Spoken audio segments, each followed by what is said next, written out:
Hey, Tanse. Asam nania Brenda Albert. Asam ni Peak Squan. Kananto kay Tamik. Hi, my name is Brenda Albert, here again.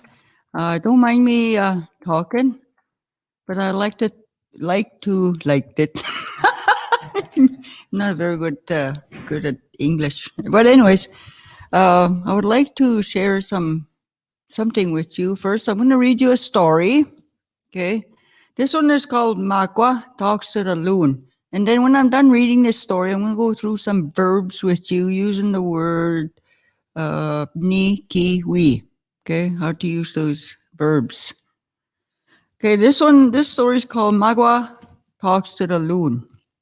It's a Cree story. Okay, it was written and illustrated by Dale Ugger. See this book. This book looks like this. So if you ever get a chance to get this book, it's good for kids.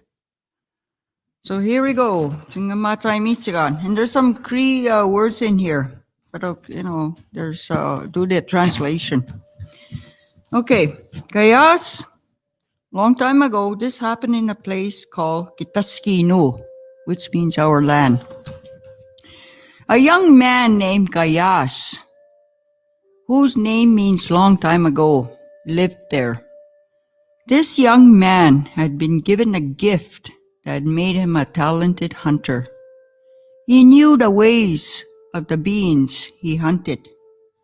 Kayas knew where to find Onikwatewak, the four-legged kind, Beesisak, the winged ones, and those that swim beneath the water, Kinusewak.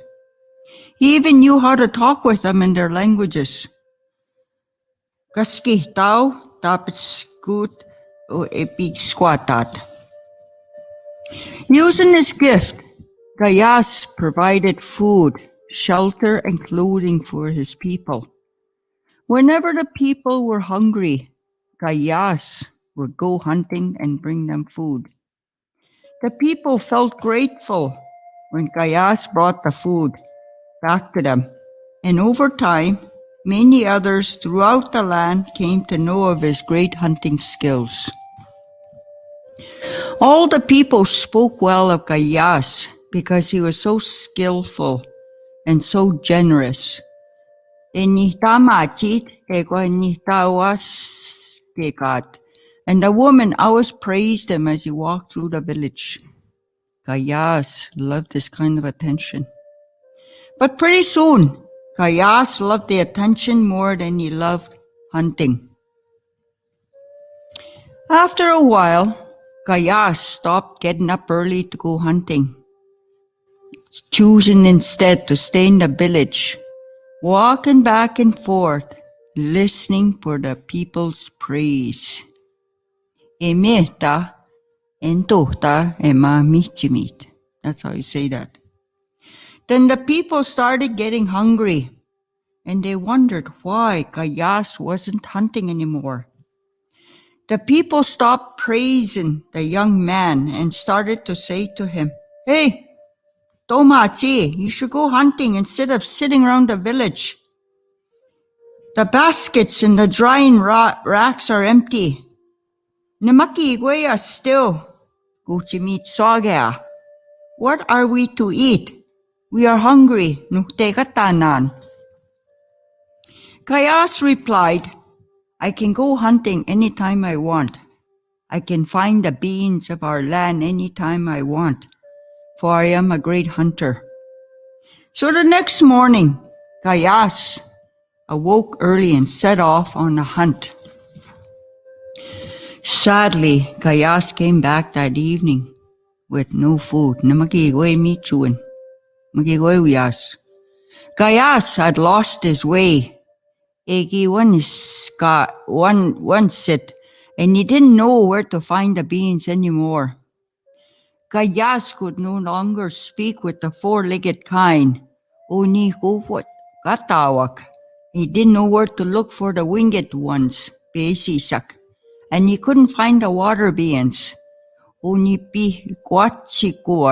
either. Pretty soon, Kayas did not go out hunting at all. He just stayed inside his teepee, me go up. Kayas did not want to come out and face the people because he knew he had lost his way, along with his gift and his ability to provide food for the people. Then one morning, Kayas woke up and knew what he must do. Kayas walked straight over to the elders' lodge, teepee, where all the old men were sitting. He went in and sat to the side in silence.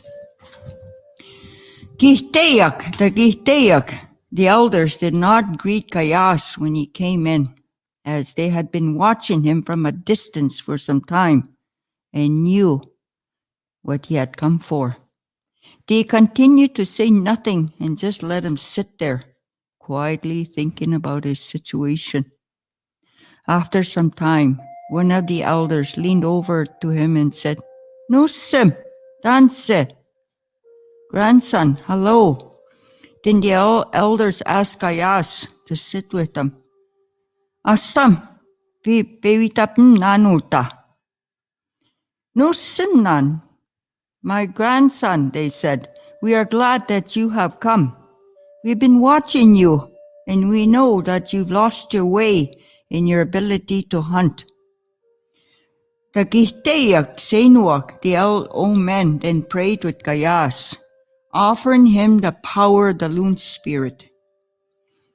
Before long they stood, and one of them told Kayas, "Nya, sagay ganito te, go down to the lake and call out Nikweme, which means your same spirit. Go down by the water and call on Makwa, the loon, to help you. The loon owes us because once we had caught him in our net by accident, but we set him free because we pitied him, Tumagino. So go ask him to help you." Ntuntutamo kawichi his, no simnan. So Kayas went down to the lake, stood by the side of the water and called out, "Makwa!" Again he called out, "Makwa!" And just like that, Makwa appeared in a very strong and grouchy voice. Makwa the loon said, "What do you want? Why do you bother me? Iwentaman, taniga mustachi gawin." This response made Kayas a little nervous, but still he answered Magwa, saying, "The old men, Senuak, sent me here to ask you for help. They say you owe them a favor in order to repay your debt to them and honor their ways." "Yes, tapwe, said Magwa. Those old men, old ones, I had forgotten that I had owed them for the gift they gave me so long ago, the gift of my freedom. Now what is it? Tell me what you want." "My people are hungry, and I can no longer provide for them anymore, as I have lost my way and have forgotten how to use the talents, the gift that I was given," said Kayas. If I do not find my way again, they will not have any food to eat." Listening to the young man, Magwa decided he would help Kayas recover his ability to hunt and feed the people. Magwa the loon then dove down under the water and into the green light below to ask the kinusewak, the fish that swim beneath the water, if they would help the young man.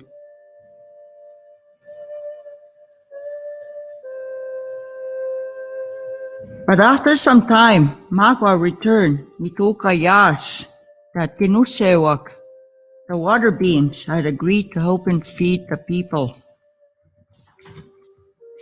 Magwa then said to Kayas, "They say that you should go where the water is shallow and the trees are plenty. There, the kinusewak, the fish, will come to the shore. They will give themselves to you and the people. But in return, they ask for two things. The first is that you hold a large feast, or wikuhtun, to honor them, the Ginusewak, and all the beings that you and your people depend upon for food, shelter, and clothing. You must call on all the people to come to this feast, to dance and rejoice in the harvest that they have been provided for. You must do so every year from this time on. The second thing is that you sing a song at the feast to honor the spirits of the Ginusewak, the fish, and all the beings that you hunt, who are giving you themselves in order to feed you and the people. And just like that, Makwa was gone. Makwa the loon. After Makwa had spoken, Kayas was very happy. The Nehiyawetan. He ran to tell the elders where Makwa had said. Upon hearing this, the Giteyak, the old ones, called on all the peoples to go down to the shore of the lake, where the water was shallow and the trees were plenty. When they arrived, the fish were there, giving themselves to the people just as they told Makwa they would do when the loon talked with them under the water in the green light. The people happily and thankfully gathered the fish. That night there was a great feast. The people danced to honor all the Ginusewak, the water beings, and all the beings that the people depended upon for food, shelter, and clothing, as Makwa had told them to do. Kayas lifted his drum and sang to honor the fish spirits, Ginusewak, and all the beings that he was to hunt throughout his life. The elders were happy now that Kayas was again a gifted and talented hunter who had finally shown them respect and honor their ways. The beings that Kayas hunted, the four-legged ones, the winged ones, even those that swam beneath the water, were also happy because the people kept their promise to honor them with dancing and singing year after year. Kayas was happy because he knew he had found his way again. On the water, Makwa, the loon, was dancing, singing, and happy too.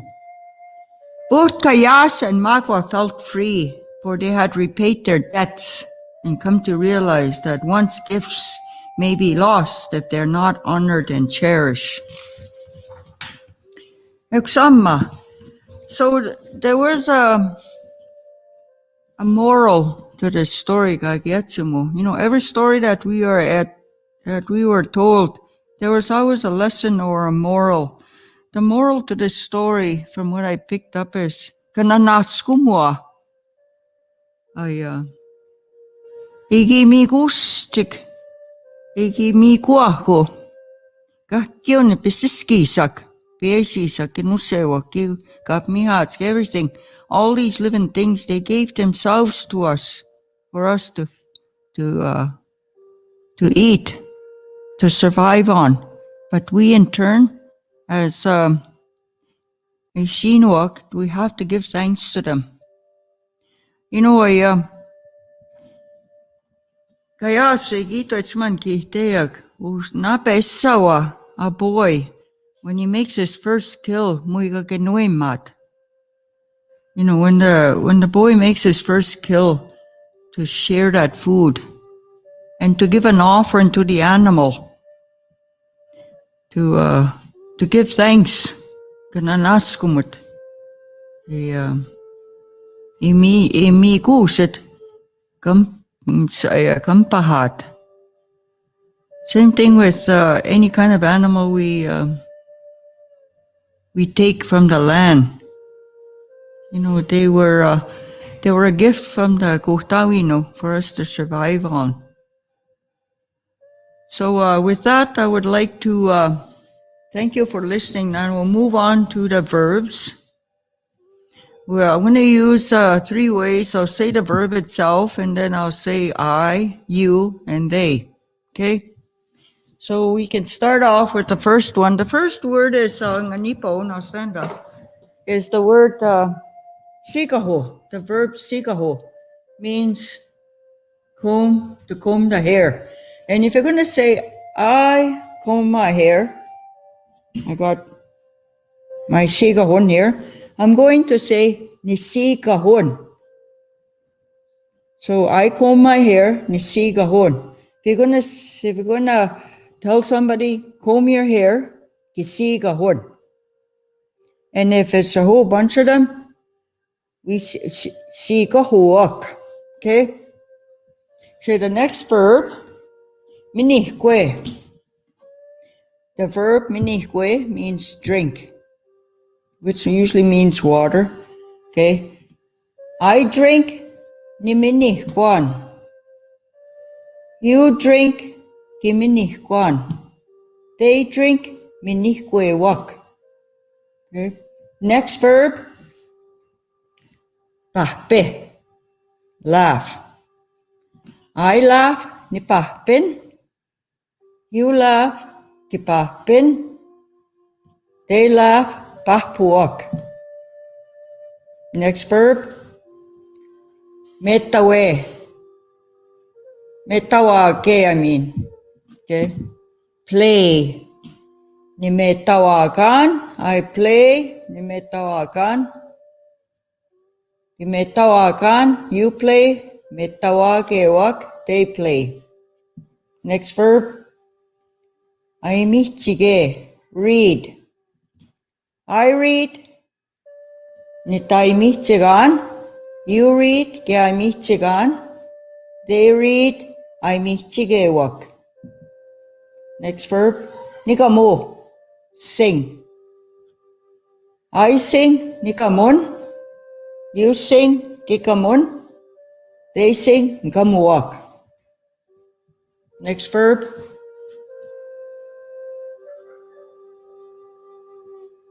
that it?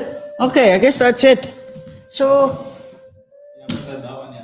last verb, sorry. One more verb. Pimuhte, walk.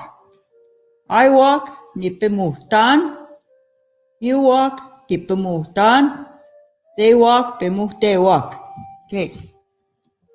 Again, thank you for listening. And we're supposed to have some other staff members coming on to do you want a phone? But anyways, I'm going to continue talking. I'm just going to explain to you this month we're almost done with it. May saki pagaupisim. May saki pagaupisim. Budding moon. Just lift up the receiver and 235, I think, or something. So May we call saki pagaupisim. Okay. And the weather is yutin, windy. Saga still, the sun is out. Wase squan, the sky's kinda clear. Okay.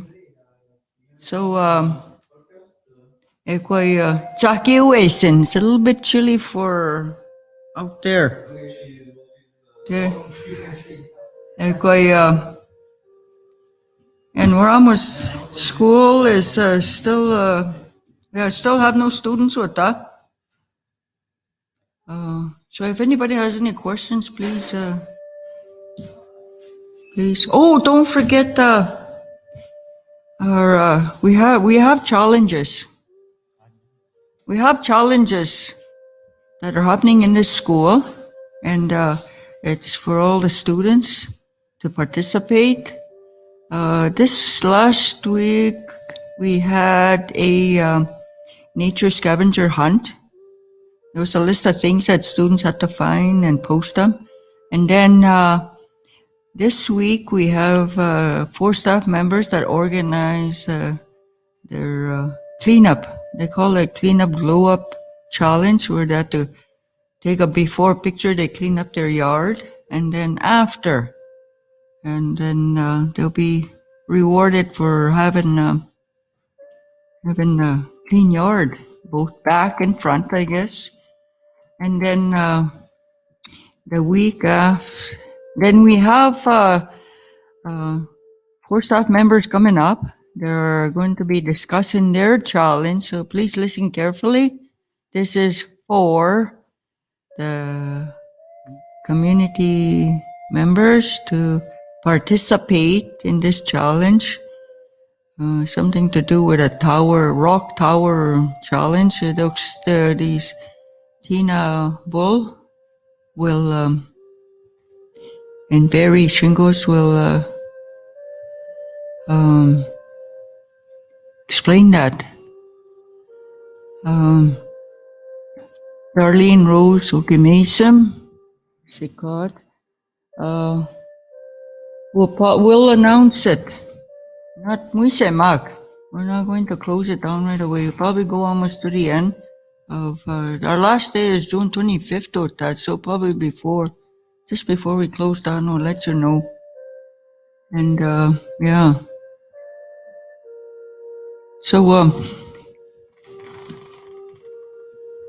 we're waiting for these people to come in. I'm gonna share a little something with you guys. You know, I was thinking about this. Back then, I talked about the cycles of life for a human being. I see no. We all go through that. It starts, you know, the life. It starts before the child is born. When the child is inside the child is inside the mother. I say that child has a spirit that, you know, came down.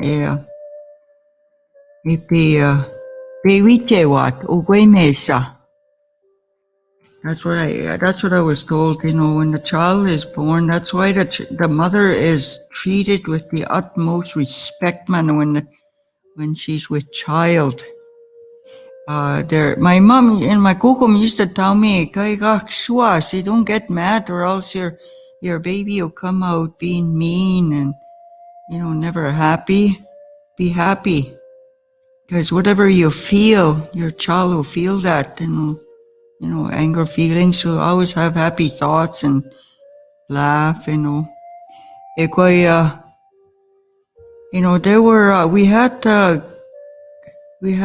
ceremonies for every little accomplishment the child had. Like, for example, the belly button itself too was a ceremony. If it was the baby boy lost their belly button, usually you gave it to the old man to go pray over it and go place it someplace clean. And if the baby girl loses the belly button, it was given to an old lady to say a prayer. Even the moss bag was besun. You know, as soon as my boys were born, you know, my mom brought their moss bags to the hospital, and they were placed in it right away. And they were in moss bags till they were about 2 years of age. Even the way whips on the swing, they were in that swing till they were about 3 years old. Even when we were picking berries, I used to, you know, my dad used to make us swing in the bushes between 2 trees, and that's where they would swing from. Yeah. Even when they did their first walk, you know, a lot of people, you know, when you make moccasins for a baby, a child, when they're not walking yet, my kukum said to you, Tami, under the moccasin, make a little hole. You know, make a little hole. Like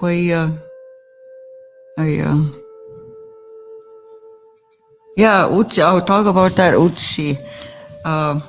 That moccasin, you make a little hole there. Ekse kakska muhte wak. my kukum said that then they'll walk faster. Ukitsigauno kanakatam, kanakatamok, they'll leave their slown, how do you translate that? If you make a hole in the bottom of their moccasin in the middle, I'm going to take my shoe off, I'll show you. When you make a moccasin for a baby, they're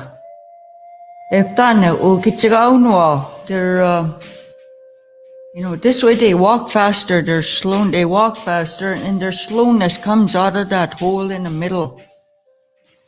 And they progress faster, because you want your child to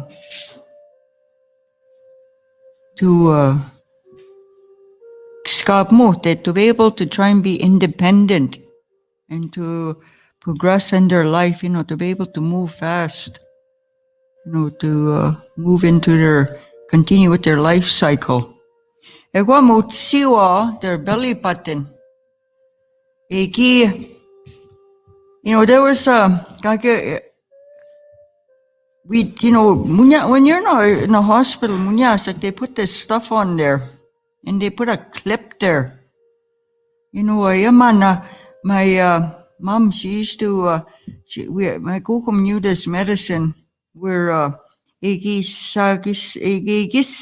maski, and then she would put some grease on it, some bear grease, and she put this medicine there, and she put it this kind of like a greasy mixture on a piece of a white cotton. She used to burn that white cotton, and then she put that stuff on it, and then she would put another white cloth on the belly button. It was don't go too far. It was to help heal that belly button. It didn't take long for the belly button to fall off. The belly button grew in. Now I noticed some children, man, their belly button grows out. And, I think, because that was our ways. Kayas, it was carried on like that. They used to wrap that, they used to put that thing on the baby, on the belly button. They would wrap it around with a white cloth. And every time you change the diaper, and you would change that too. And those used patches, you would put them in a bag and wait for the belly button to fall off. And when the belly button fell off, you would go, if it was a girl, you give it to an old lady, or if it was a man, you give it to an old, if it was a baby boy, give it to an old man. And they went and put it and prayed over it. So, the reason is, their bodies will grow healthy. That's the reason why. And the word for belly button is utsi. Okay, and it's usually the first pair of moccasins. When the baby starts walking. After that, they don't have to make that hole in there. So yeah, and another thing was when you give some mothers, they trim the baby's hair. That's another thing. You keep that hair, and again you either give it to an old lady or an old man, and they go pray over it and put it in a clean place. It's to do with clean thinking, clean thinking as they're growing up. Oh, you put your kids as in their baby book. Oh, okay. I guess everybody has their different. Yeah. So there's there's a lot of ceremonies as the child was growing up, because Eganatset. And another thing, when you have a baby, the baby is so clean, so innocent that nobody was ever allowed to step over that child. That's how clean they were. They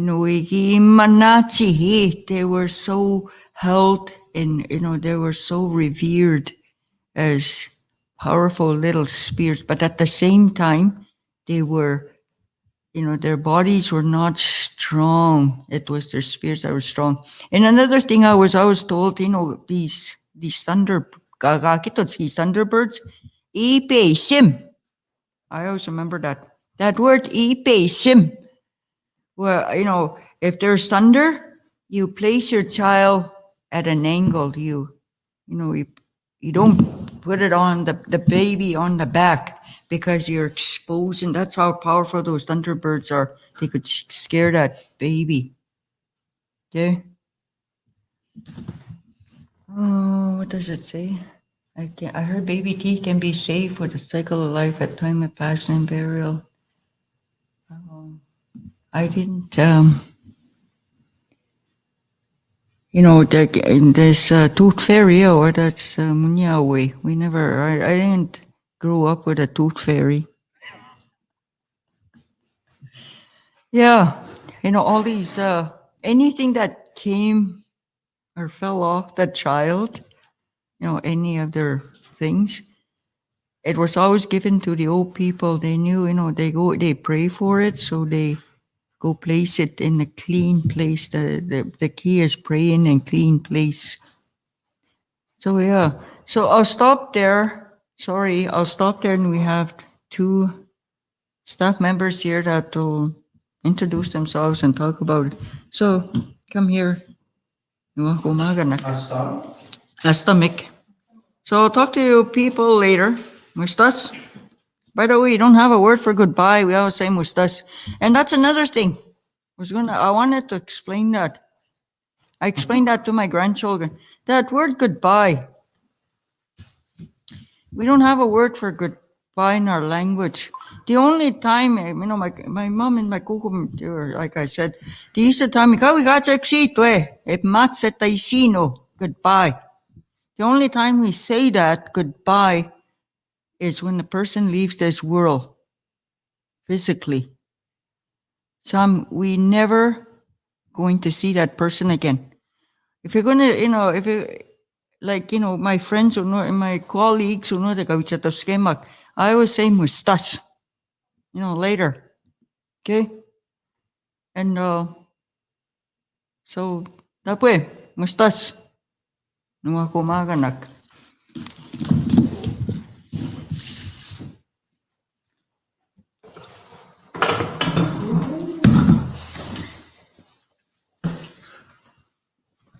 These looking ancient headphones, eh? Mm-hmm. I think these things can be classified as antiques. Brand new antiques. I think they might be older than Brenda, these things.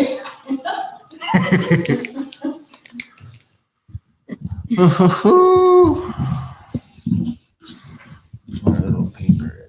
Are we on? I think we're on. 3, 2, 1, action. All right. Good afternoon. My name is Tina Bull, and I'm the grade 7 and 8 teacher. And next to me sitting is Mr. Barry Shingus, and he's the grade 5, 6 teacher. For our podcast is we're going to talk about the tower building challenge. That's one of our activities that we're doing as upper grades from grade 5 to 7. But however, it does involve the whole school, right from pre-K up to grade 8. And I will let Barry talk about. All right, so like Miss Bull was saying, our challenge for the week of May 31st to June 4th is a STEM building challenge. And what a STEM building challenge is a science, technology, engineering, math. But, in this case, we're focusing more on the engineering aspect of it. So this is a good time to demonstrate your ability to build things. There are two ways that you can build them. There's a tower building way. So that means you can keep on stacking and stacking and stacking, very similar to the, you probably can't see the one that I'm working with right now, but Hold that up. I just, yeah, you can't really see what's, There you go. so for me, I'm just using toothpicks and I'm using like, well, it's supposed to be Play-Doh, but I improvised and used sticky tack. And with you guys at home, that's what your guys' challenge is to try and find objects that you can build with. You know, you can go out in nature. You know, you can go outside, you can find stones, you can build you can build with rocks. See how tall you can stack rocks as a tower. You can use twigs, you can use branches. You can use anything you want. Yeah. And the more creative you get, the higher score you'll get. And like I said, you can also use, like, if you have styrofoam cups or if you have cans, containers, whatever it may be around your house, in your house, you know, be creative about it. What can I use to make a tower? And Like, it's always good to do this with your family, with your brothers, sisters, uncles, aunties. You know, sit down at a table and build a tower as high as you can. You know, and how would we know how high it is? You guys will have to take a picture of a measuring tape beside your tower to show us how high it is. And if you built a creative one, so a creative one can be like a house or a dome or a three-dimensional shape. For instance, maybe you want to build a three-dimensional triangle or a three-dimensional hexagon, depending on your level or your grade level. Doesn't matter as long as you're doing it some kind of family-orientated challenge or family-orientated thing with your fam, then you're good to go. yeah, our focus is, like we said, you know, be creative. Use your thinking skills. You know, how can I go about this? What can I do? What can I use? You know, it's up to you and your family. And make sure that you, like Mr. Shingu's indicated, you know, take a picture of it, send it to our school page, and as all of the pictures are coming in, you know, we take a look at them, and when it comes to that time for us to take a good look at them, analyze them, and judge them, we do have some good prizes. We have a prize for the highest tower. We have another prize for the most creative tower. And then we have some participation prizes as well. I actually enjoyed shopping for these prizes because they're pretty good prizes. Yeah, I've seen them too, Yeah. and they're good prizes to use with the family, with your brothers and sisters, all that kind of stuff. But one rule is though, if you're trying to go do a tower, that doesn't mean you go to the bush and you find like the biggest stick and then you call that a tower. No, that's not the challenge that we're looking for. We're looking for a challenge where you connect things together to make a tower, or connect things together that makes a creative structure. Yeah, there's so many things that you can use within, around the house or outside the house, you know, like paper towel rolls, toilet paper rolls, bottle caps, like everything and anything. Just take a look, you know, what do I have? What can I use, you know? If you want to stack a bunch of bottle caps on top and see how high you can stack them too, right there, there's another thing. But as long as you're not like using one object just to call it a tower, it has to be connected and there has to be different components to it. So like we said, you know, use your creativity. If you have a lot of Legos laying around the house, I know some students like building things with Legos. Well, utilize those Legos and be creative with it, you know, construct it as a tower or some kind of a creative development for. And it's okay too to go online and check out some structures on the YouTube or check out Google. You can Google different or Pinterest just to get some ideas, and then you build them yourself. And then So as long as you have some kind of creative structure that has different components, so like rocks or Legos or whatever like that, then you'll be fine. All right. Other than that, I don't think we have anything else to explain there. I'm having more fun building this towers than anything. So Yeah. that's the whole objective too, is have fun, okay? Get creative. You could be chewing gum, taking a little bit of that gum, adding it in there. Yeah, Let's make there you it. go. My towers are slowly falling apart though. Yeah. But like I said, like we said, you could use whatever helps to make it stay together. Like I said.